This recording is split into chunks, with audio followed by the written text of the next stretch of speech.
நம்ம வந்து தளபதி மொபைல்ஸ் கடை வச்சிருக்கோம். என்னோட பேரும் வந்து விஜய் தான், சரிங்களா. டிவிக்கு வந்து பாலிடிக்ஸ் எனக்கு பிடிக்கல. ஒரு சினிமா ஃபேனா வந்து நான் விஜய் எனக்கு ஒரு பெரிய ஃபேனா இருந்தேன். ஆனா பாலிடிக்ஸ் வந்ததுக்கப்புறம் அவங்க பண்ற அரசியல் பிடிக்காம நான் வந்து பாலிடிக்ஸ்க்கு நான் சப்போர்ட் பண்ண மாட்டேன், டிவிக்கே நான் வெறுக்கிறேன் அப்படின்னு சொல்லி ஒரு வீடியோ போட்டதுக்கு நிறைய விஜய் ஃபேன்ஸ்லாம் வந்து நம்மளை வந்து ரொம்ப திட்டி மெசேஜ் பண்ணாங்க, சரிங்களா. அவங்களுக்காண்டி அந்த வீடியோவே போடுறேன், சரிங்களா. விஜய் அண்ணனை வந்து எல்லாருமே திட்டும் போது விஜய் அண்ணன் சொல்லியிருப்பாங்க, இந்த மாதிரி மற்ற கட்சிக்காரங்களாம் வந்து விஜய் அண்ணன் வந்து திட்டும் போது என்னைய திட்டினா வந்து தமிழ்நாடு மக்களே திட்டின மாதிரி அப்படின்னு சொல்லி வந்து ஸ்டேஜில் வந்து பேசியிருப்பாரு. அதே தான் நானும் இப்போ அந்த டெக்னிக்கை தான் நானும் யூஸ் பண்ண போறேன். நீங்க வந்து என்னைய திட்டினீங்கன்னா டேஸ்ன்னு சொல்லி என்னைய திட்டினீங்கன்னா அது வந்து தங்க தளபதியை வந்து திட்டுற மாதிரி, சரிங்களா. இது கொஞ்சம் ஓவரா தான் இருக்கும், சரிங்களா. விஜயனை வந்து எப்படி வந்து அவரை திட்டினா தமிழ்நாடு மக்களே வந்து திட்டின மாதிரின்னு அவர் சொன்னாரோ அதே மாதிரி என்னைய நீங்க திட்டினீங்கன்னா தங்க தளபதியை திட்டின மாதிரி, சரிங்களா. அதனால வந்து முக்கியமா தற்கூரிங்களுக்கு தான் போட்டுட்டு இருக்கேன்.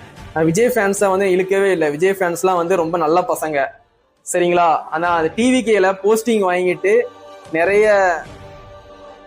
தப்பா பண்ணிட்டு இருக்காங்க பாத்தீங்களா, அவங்களுக்காண்டி தான் அவங்கள தான் நான் தற்கூரின்னு சொல்றேன். விஜய் ஃபேன்ஸை நான் தற்கூரின்னு சொல்ல. விஜய் ஃபேன்ஸ்லாம் வந்து ரொம்ப நல்ல பசங்க.